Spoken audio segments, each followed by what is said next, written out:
Assalamualaikum warahmatullahi wabarakatuh. Saya Ahmad Fauzan ingin menceritakan sejarah tentang tokoh ulama karismatik yang berasal dari kota Kuala Tungkal, Kabupaten Tanjung Jabung Barat, Provinsi Jambi, yang bernama Al-Allamah Syekh Muhammad Ali bin Syekh Abdul Wahab.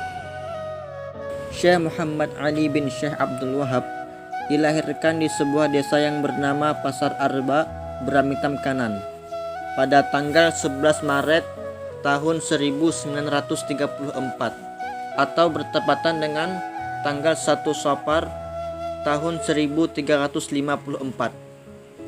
Ayahanda Ali, demikianlah panggilan atau sapaan akrab beliau sehari-hari. Beliau menikah dengan Hajjah Fatimah binti Haji Hasan yang meninggal pada tanggal 2 Juni tahun 2016 atau bertepatan dengan 27 Sya'ban tahun 1437 Hijriah. Lalu pasangan ini dikaruniai 5 orang anak, terdiri dari 4 orang putra dan 1 orang putri, yaitu Haji Ahmad Fauzi, Hajjah Ani Fauziyah, Dr. Andes Haji Abdul Latif MAG yang sekarang ini menjadi dosen UIN Sultan Toha Saifuddin Jambi, Dr. Andes Haji Anwar Sadat MAG yang sekarang menjadi seorang Bupati Kabupaten Tanjung Jabung Barat, dan Kiai Haji Abdul Hakim SAG yang sekarang ini menjadi pengasuh Pondok Pesantren Al-Baqiyatus Sholihat, yang kemudian diberi mandat menjadi mursyid Tariqat Qadariyah wan Naqsabandiyah menggantikan ayah. Sebagai anak sulung dari 4 bersaudara kandung, ayahanda Muhammad Ali menjadi sosok yang sangat berbakti kepada orang tuanya, terutama ketika ayahnya Syekh Abdul Wahab pulang ke Kalimantan. Beliaulah yang banyak membantu ibunya dalam memenuhi kebutuhan sehari-hari. Pekerjaan mengangkut dengan cara memikul karung yang berisi padi dalam usia yang relatif sangat muda. Tidak jarang pula beliau membantu ibunya membuat makanan dan kue-kue yang akan dijual di sekitar kota Kuala Tungkal demi meringankan beban nafkah orang tua dan adik-adiknya yang masih kecil. Latar belakang pendidikan ayahanda Muhammad Ali diawali pada usia yang sangat dini, yakni mengaji di Mekah Al-Mukarramah selama 2 tahun.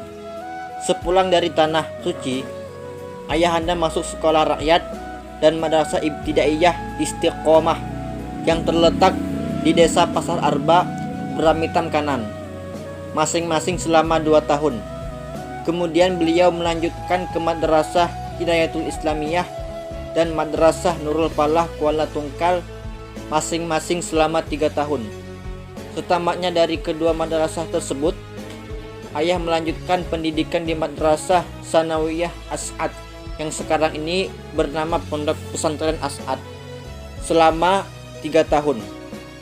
Setelah itu, beliau merantau ke Banua untuk meneruskan pendidikannya di Madrasah Aliyah Diniyah Islamiyah Barabai, Kalimantan Selatan selama 2 tahun. Sekembalinya dari tanah Banua, setelah 2 tahun bermukim di sana, ayah aktif mengajar di Madrasah Al-Hidayah Islamiyah, mengisi pengajian dan ceramah agama di kota Kuala Tungkal. Ayah yang hanya pernah mengecap pendidikan formal umum di sekolah rakyat ini juga aktif dalam kegiatan lembaga keagamaan. Misalnya pada tahun 1952 bersama tokoh-tokoh agama waktu itu mendirikan Tarbiyat Al-Muballighin. Selanjutnya pada tahun 1962 lembaga ini berubah menjadi Forum Tarbiyat Ad-Da'wah Al-Muzakkarah dalam rangka meningkatkan pemahaman keagamaan, sosial dan kemasyarakatan yang diketuai oleh Kiai Haji Muhammad Said Magwi BA. Selain itu, ayah juga dipercaya untuk menjadi tenaga hakim honor di Mahkamah Syar'iyah Kuala Tungkal dalam kurun waktu selama 13 tahun. Sementara itu, ketertarikan ayah dalam kegiatan tarekat berawal dari perkenalannya dengan seorang tokoh tarekat dari Berjan, Purworejo, Jawa Tengah, yaitu Kiai Haji Muhammad Nawawi bin Siddiq. Sesuai dengan tradisi tarekat, setiap murid akan bergabung dengan tarekat tersebut harus dibaiat, yakni pengucapan sumpah setia di hadapan mursyid tarekat. Untuk itu, pada hari Kamis malam Jumat tanggal 16 Agustus 1979, ayah dibaiat menjadi anggota tarekat Qadariyah wa Naqsabandiyah oleh Kiai Haji Muhammad Nawawi. Selanjutnya, berselang 3 hari setelah pembaiatan, ayah ditunjuk sebagai mursyid. Dengan ini, ayah bersama dengan beberapa tokoh ulama dan masyarakat mendirikan Majelis Ta'lim Al-Hidayah sebagai sarana dakwah kepada masyarakat melalui tarekat.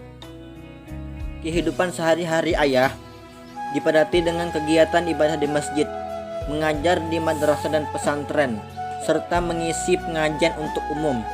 Selain memang bertempat tinggal berdekatan dengan masjid dan madrasah, sholat 5 waktu terus dilaksanakan di masjid, kecuali jika ayah sedang berhalangan. Ayah secara rutin menjadi imam untuk sholat zuhur dan asar. Sementara untuk maghrib, isya dan subuh, ayah selalu menjadi makmum yang mengambil posisi tepat di belakang imam. Penampilan ayah sehari-hari menunjukkan pada pribadi yang sangat sederhana. Biasa memakai kain sarung, baju yang berwarna polos, dan peci putih atau kopiah haji. Boleh dikatakan tidak pernah ayah memakai baju bermotif batik, baik tak kala di rumah maupun di tengah-tengah masyarakat. Warna-warna yang disukai ayah adalah putih, krim, biru muda, dan coklat muda. Setiap kali sholat, ayah selalu menggunakan serban. Sorban tersebut ditutupkan ke kepala dan ujung serban dilingkarkan ke leher.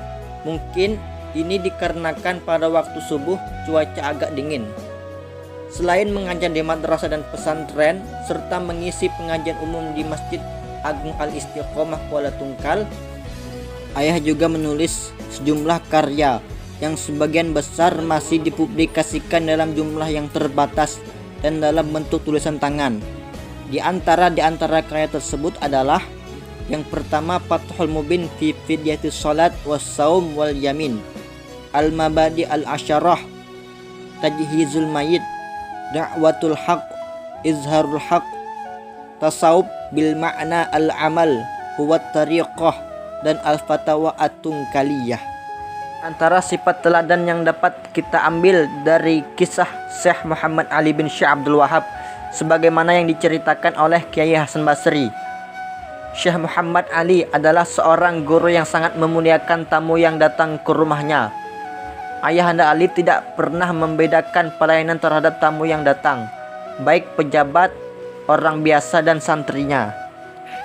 Beliau juga sangat ramah terhadap tamunya dan memuliakan tamunya. Tidak ada kata-kata yang jelek yang kita ingat dari beliau. Almarhum juga sangat teliti, baik mulai belajar, mengajar, dari hal yang kecil seperti membeli sendal. Beliau mencetak di kertas, dan itu masih tersimpan sampai sekarang, saking telitinya beliau. Begitulah yang sebagaimana yang dikisahkan oleh Kiai Hasan Basri. Demikianlah kisah sejarah hidup Syekh Muhammad Ali bin Syekh Abdul Wahab. Semoga kita semua dapat mengambil hikmah dan pelajaran dari kisah beliau. Saya Ahmad Fauzan, mohon maaf sebesar-besarnya. Saya akhiri. Wassalamualaikum warahmatullahi wabarakatuh.